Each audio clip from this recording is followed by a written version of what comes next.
সবাইকে আর হ্যাপি হোলি। আর যেহেতু আজকে দোল, দেখো রং ঠং খেলতে যাব, ওই জন্য তার আগে রান্নাটা করে নিচ্ছি। তো এখানে তেল বসিয়েছি। আমি কি রান্না করব? সয়াবিন রান্না করব। আর এখানে দেখো চাল ভেজানো আছে, আর এই যে ভাতের জল বসিয়ে দিয়েছি, আর ভেতরে একটু কুমড়ো সিদ্ধ দিয়েছি। তো তেলটা আমার হয়ে গেছে, এর মধ্যে আমি আলুটা ভাজবো। দেখো আলুটা ভাজা হয়ে গেছে, পেঁয়াজটা দিয়ে দেবো, দিয়ে ভালো করে ভাজবো।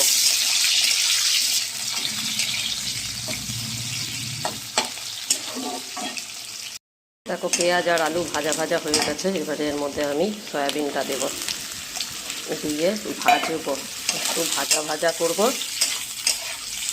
আর এটা কী দিয়ে সয়াবিনটাকে কী দিয়ে করবো বলো তো? এই দেখো খাসির মাংসের ঝোলটা আছে, ওটা দিয়ে করব। একটু ভাজা ভাজা হোক, এখনও নুন টুন দিইনি আমি কিছু। আর এদিকে দেখো ভাত আমার ফুটছে। দেখো সয়াবিন আর আলু ভাজা হয়ে গেছে, এবারে এর মধ্যে আমি টমেটো দেবো, পরিমাণ মতন নুন দেবো, হলুদ দেবো, আর একটুখানি লঙ্কার গুঁড়ো দেবো। দেখো আর এবারে একটুখানি জল দেবো, দিয়ে তাকে কষাতে হবে।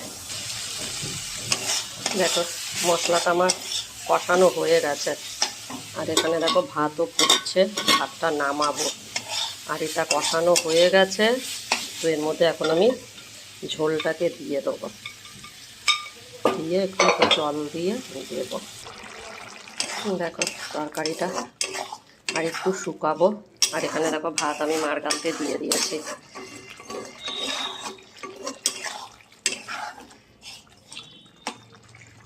আলু সিদ্ধ হয়ে গেছে।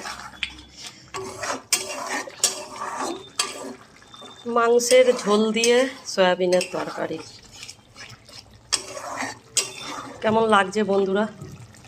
তোমরা একটু বলবে। আর একটু আমি জলটাকে শুকাবো, ঝোলটাকে একটু ফুটতে থাকুক।